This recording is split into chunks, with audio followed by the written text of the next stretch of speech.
ಈ lawyer notice ಅಂದ್ರೆ ಏನು, ಯಾವ್ಯಾವ ಕಾರಣಗಳಿಗೆ ನೋಟಿಸ್ ಬರುತ್ತೆ, ಅದಕ್ಕೆ ಹೇಗೆ ಉತ್ತರ ಕೊಡಬೇಕು? ಸರ್, ಯೂಶಲಿ ಯಾರಾದರೂ ಒಬ್ಬ ವ್ಯಕ್ತಿ ಲಾಯರ್ ಹತ್ರ ಹೋಗಿ ತನ್ನ ಪ್ರಾಬ್ಲಮ್, ಹೆಂಗೆ ಪೊಲೀಸ್ ಸ್ಟೇಷನ್ಗೆ ಹೋಗಿ ತನ್ನ ಪ್ರಾಬ್ಲಮ್ ಹೇಳ್ಕೊಳ್ತಾರೋ ಹಂಗೆ ನಮ್ಮ ಹತ್ರ ಕೂಡ ಬಂದು ಅವ್ರ ಪ್ರಾಬ್ಲಮ್ಗಳನ್ನ ಹೇಳ್ಕೊತಾರೆ. ಸೊ ನಾವು ಅದನ್ನು ಸಾಲ್ವ್ ಮಾಡೋಕ್ಕಾಗುತ್ತೆ, ನಮ್ಮಲ್ಲಿ ಆ ಪವರ್ ಇದೆ ಅಂತ ಹೇಳಿದ್ರೆ ನಾವು ಲೀಗಲ್ ನೋಟಿಸ್ ಮೂಲಕ ಅವರ ಪ್ರಾಬ್ಲಮ್ ಏನಿದೆ ಅದನ್ನು ತಿಳಿಸಿ ಅದನ್ನು ನಾವು ಪೋಸ್ಟ್ ಮಾಡ್ಬೋದು, ಅಥವಾ ವಾಟ್ಸಪ್ ಮೂಲಕ ಅದನ್ನು ಒಂದು ಕಾಪಿನೂ ಕಳಿಸ್ಬೋದು.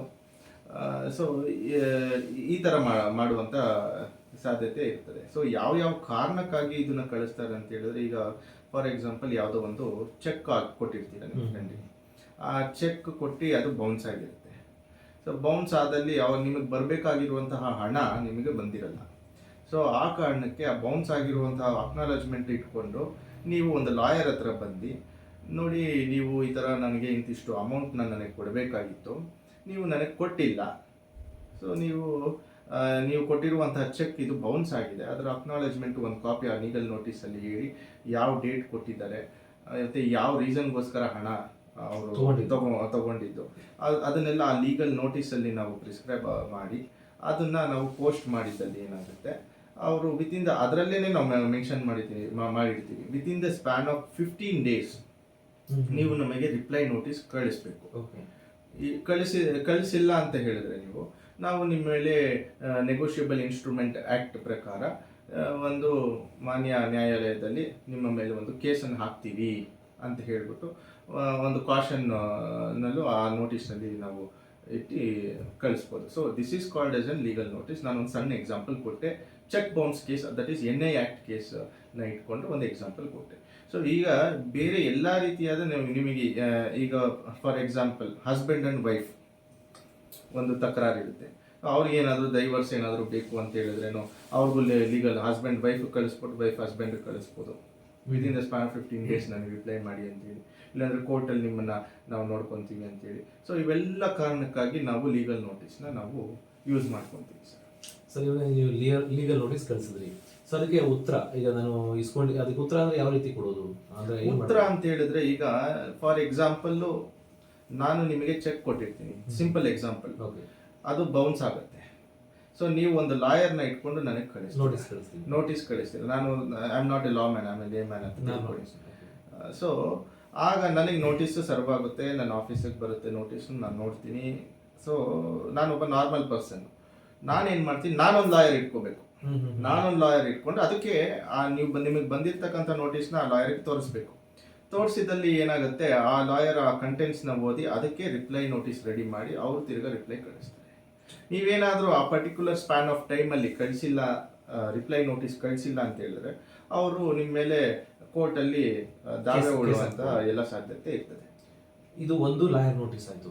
ಸೊ ಮತ್ತೆ ಕೋರ್ಟ್ಗಳಿಂದ ಏನಾದರೂ ನೋಟಿಸ್ ಬರುತ್ತಾ? ಕೋರ್ಟಿಗೆ ದಾವೆ ಹೂಡಿದ ಮೇಲೆ ಅಟೆಂಡ್ ಆಗಬೇಕು? ಇದು ಒಂದು ಕ್ಲಾರಿಫಿಕೇಶನ್. ಕೋರ್ಟ್ ಕಡೆಯಿಂದ ಯಾವುದೇ ರೀತಿಯಾದ ನೋಟಿಸ್ ಬರೋದಿಲ್ಲ. ಓಕೆ. ಕೋರ್ಟ್ ಕಡೆಯಿಂದ ಬರುವಂಥದ್ದು ಸಮನ್ಸ್ ಅಂತಾರೆ. Summons, okay. ಸೊ ಈಗ ಏನಾಗುತ್ತೆ, ನೋಟಿಸ್ ಕೊಡ್ತೀರಾ, ನೋಟಿಸ್ಗೆ ರಿಪ್ಲೈ ಬಂದಿಲ್ಲ, ತಿರ್ಗಾ ನೀವು ಅದನ್ನು ತೊಗೊಂಡೋಗಿ ಕೇಸ್ ಹಾಕ್ತೀರಾ, ಒಂದು ದಾವೆನ ಹಾಕ್ತೀರಾ ಕೋರ್ಟಲ್ಲಿ. ಕೋರ್ಟ್ ಏನು ಮಾಡುತ್ತೆ, ನಿಮ್ಮ ಅಡ್ರೆಸ್ಗೆ ಸಮನ್ಸ್ ಕಳಿಸುತ್ತೆ.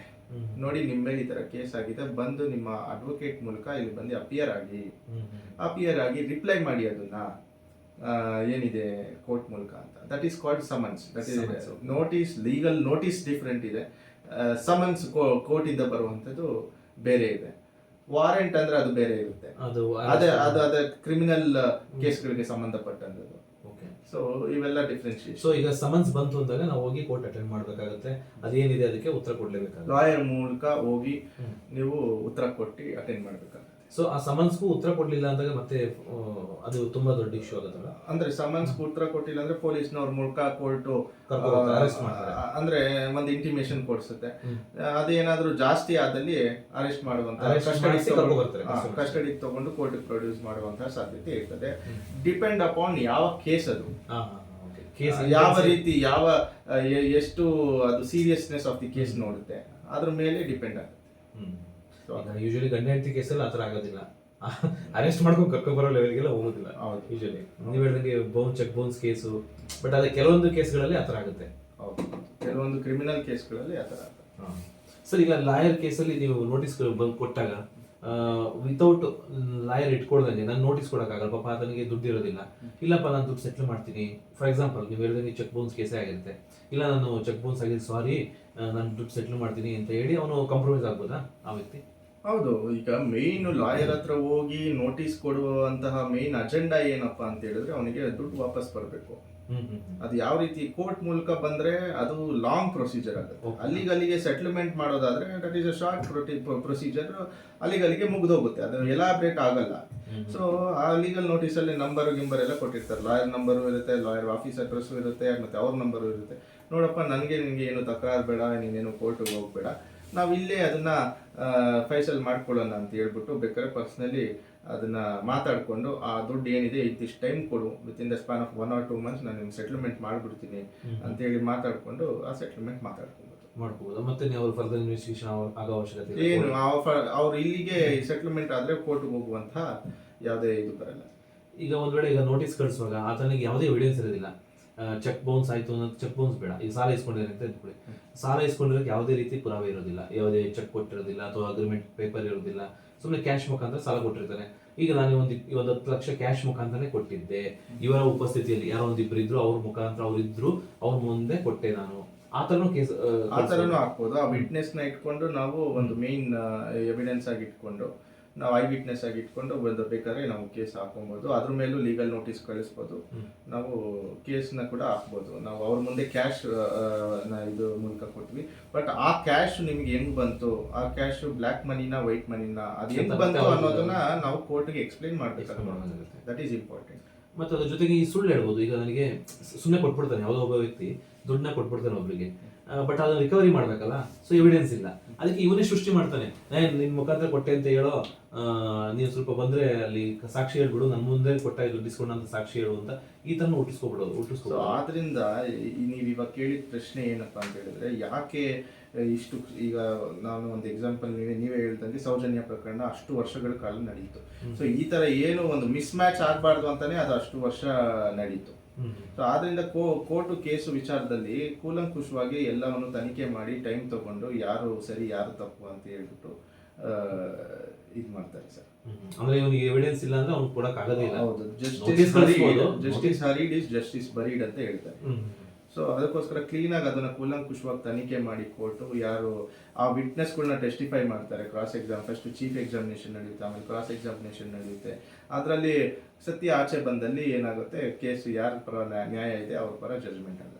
ನಾನು ಯಾಕೆ ಈ ಎಕ್ಸಾಂಪಲ್ ಕೇಳಿದೆ ಅಂದ್ರೆ, ಕೆಲವರು ದುಡ್ಡು ಕೊಡದೇನು ಸುಮ್ಮನೆ ದ್ವೇಷಕ್ಕೂ ನೋಟಿಸ್ ಕಳಿಸ್ಬೋದಲ್ಲ, ಅಂದ್ರೆ ಈಗ ನಾನು ಇವ್ರ ಮುಖಾಂತರ ಕೊಟ್ಟನಪ್ಪ, ಯಾಕಂದ್ರೆ ದುಡ್ಡು ಕೊಟ್ಟಿದ್ರೆ ಎವಿಡೆನ್ಸ್ ಇರ್ತಾ ಇತ್ತು, ಅವ್ನು ದುಡ್ಡೇ ಕೊಟ್ಟಿರೋದಿಲ್ಲ, ಸುಮ್ಮನೆ ಈಗ ಈ ತರದೆಲ್ಲ ನಡೆಯುತ್ತೆ, ಯಾರು ತುಂಬಾ ಪ್ರಭಾವಿಗಳು ಇರ್ತಾರೆ. ಆದ್ರಿಂದ ಏನಾಗುತ್ತೆ, ಎವಿಡೆನ್ಸ್ ನ ಕೇಳ್ತಾರೆ. ಯಾವುದೇ ಒಂದು ನೀವು ಪ್ರೈಮರಿ ನೀವು ಇಂಥ ಕೇಸ್ಗಳಲ್ಲಿ ಹೋದಲ್ಲಿ ನೀವು ಯಾವ ಮೂಲಕ ಕೊಟ್ರಿ, ಚೆಕ್ ಮೂಲಕ ಕೊಟ್ರ ಅಥವಾ ಅಮೌಂಟ್ ಮೂಲಕ ಕೊಟ್ರ, ಅಮೌಂಟ್ ಮೂಲಕ ಕೊಟ್ಟಲ್ಲಿ 90 to 95% ಅದರಲ್ಲಿ ಇಂಟ್ರೆಸ್ಟ್ ತೋರಿಸಲ್ಲ ಯಾರನ್ನು, ಯಾಕಂದ್ರೆ ಯಾವುದೇ ರೀತಿಯಲ್ಲಿ ಎವಿಡೆನ್ಸ್ ಇಲ್ಲ, ಕೋರ್ಟ್ ಅಲ್ಲಿ ಕೂಡ ನಿಮ್ಮ ಇದು ನಿಲ್ಲಲ್ಲ. ಸೊ ನೀವು ಯಾವ್ದನ್ನ ಇದು ದಾಖಲೆಗಳನ್ನ ಇಟ್ಕೊಂಡು ಮಾಡಿದಲ್ಲಿ ಏನಾಗುತ್ತೆ, ಅದನ್ನ ಕೂಲಂಕುಷವಾಗಿ ನೀವು ಕೋರ್ಟ್ ಅಲ್ಲಿ ಗೆಲ್ಬಹುದು ಕೇಸ್ ಅಂತ ಹೇಳ್ಬಿಟ್ಟು ಇಂಟ್ರೆಸ್ಟ್ ತಗೊಂಡು ಪೊಲೀಸ್ನವರಾಗ್ಲಿ ಲಾಯರ್ಸ್ ಆಗ್ಲಿ ಮಾಡ್ತಾರೆ. ಅಂದ್ರೆ ಯಾರಿಗೆ ನೋಟಿಸ್ ಬರುತ್ತೋ ಅವ್ನು ಧೈರ್ಯವಾಗಿರ್ಬೋದು, ಯಾಕಂದ್ರೆ ನಾವು ದುಡ್ಡೇ ಇಸ್ಕೊಂಡಿಲ್ಲ, ಅವ್ನು ನೋಟಿಸ್ ಕಳಿಸ್ಲಿ ಬಿಡು, ಕೇಸ್ ಹಾಕ್ಲಿ ಬಿಡು, ನಾಳೆ ಎವಿಡೆನ್ಸ್ ಇಲ್ಲ. ದುಡ್ಡಲ್ಲಿ ತಗೊಂಡಿದ್ರೇನು ಕೆಲವೊಂದ್ಸತಿ ಎವಿಡೆನ್ಸ್ ಇಲ್ಲ ಅಂದ್ರೆ ಏನು ಮಾಡಕ್ಕಾಗಲ್ಲ. ಸೊ ಈಗಿನ ಕಾಲದಲ್ಲಿ ನಾನ್ ನೋಡಿರೋ ಪ್ರಕಾರ ಎಲ್ಲರೂ ಯಾವ್ದೋ ಒಂದು ಖಾಲಿ ಪೇಪರ್ ಮೇಲೆ ಆದ್ರೂ ಸೈನ್ ಹಾಕ್ಸ್ಕೊಂಡೇ ಕೊಡೋದು, ಯಾರು ಹಂಗೆ ಅಂತೂ ದುಡ್ಡು ಯಾರು ಕೊಡಲ್ಲ, ಎಲ್ಲೋ ಒಂದ್ ಕಡೆ ಕೊಟ್ಟಿರ್ತಾರೆ, ಅಂತವ್ರು ಮೋಸ ಆಗುತ್ತೆ, ನಾವೇನು ಇದು ಮಾಡಕ್ಕಾಗಲ್ಲ. ಸರ್, ಈಗ ನೋಟಿಸ್ ವಿಚಾರದಲ್ಲಿ ಇನ್ನೊಂದು, ಈಗ ಒಬ್ಬ ವ್ಯಕ್ತಿ ಎಂಪ್ಲಾಯಿ ಸಂಸ್ಥೆನೇ ಕೆಲಸ ಮಾಡ್ತಾ ಇರ್ತಾನೆ, ಅವನೊಂದಿಷ್ಟು 3 ವರ್ಷ ಅಗ್ರಿಮೆಂಟ್ ಇರುತ್ತೆ, ಒಬ್ಬ ಎಂಪ್ಲಾಯಿ ಆ ಟೈಮಲ್ಲಿ ಅವನಿಗೆ ಕೆಲಸ ಬೇಕು, ಯಾಕಂದ್ರೆ ಯಾರೋ ಒಬ್ಬಲ್ಲಿ ಪ್ರತಿಯೊಬ್ರು ಕೆಲ್ಸಕ್ಕೆ ಹೋದಾಗ ಅವನು ಅಗ್ರಿಮೆಂಟ್ ಹಾಕ್ಸ್ಕೊಳ್ಳೋದು ಗೊತ್ತಿರೋದ್ರೆ ಸೈನ್ ಮಾಡ್ಬಿಡ್ತಾನೆ, 3 ವರ್ಷ ನೀನು ಕೆಲಸ ಮಾಡಲೇಬೇಕು ಈ ಸಂಸ್ಥೆನಲ್ಲಿ, ಮಧ್ಯದಲ್ಲಿ ಬಿಟ್ಟು ಹೋದ್ರೆ ನೀನಿಷ್ಟು ನನಗೆ ದುಡ್ಡು ಕೊಡ್ಬೇಕಾಗುತ್ತೆ ಅಂತ ಅಗ್ರಿಮೆಂಟ್ ಅಲ್ಲಿ ಇರುತ್ತೆ. ಪಾಪ ಅವನು ಎಮರ್ಜೆನ್ಸಿ ಸೇರ್ಕೋತಾನೆ, ಎಲ್ಲ ಆಗುತ್ತೆ, ಏನೋ 1 ವರ್ಷದಲ್ಲಿ ಕಡಿಮೆ ಸಂಬಳಕ್ಕೆ ಸೇರಿರ್ತಾನೆ, ಅವ್ನು ಬಿಟ್ಬಿಟ್ಟು ಬೇರೆ ಕಡೆ ಹೋಗ್ತಾನೆ, ಒಂದು ಆಪ್ಷನ್ ಸಿಗುತ್ತೆ ಹೋಗ್ತಾನೆ. ಸೊ ಅವಾಗ ಒಂದು ನೋಟಿಸ್ ಕಳಿಸ್ತಾರೆ ಅವನು.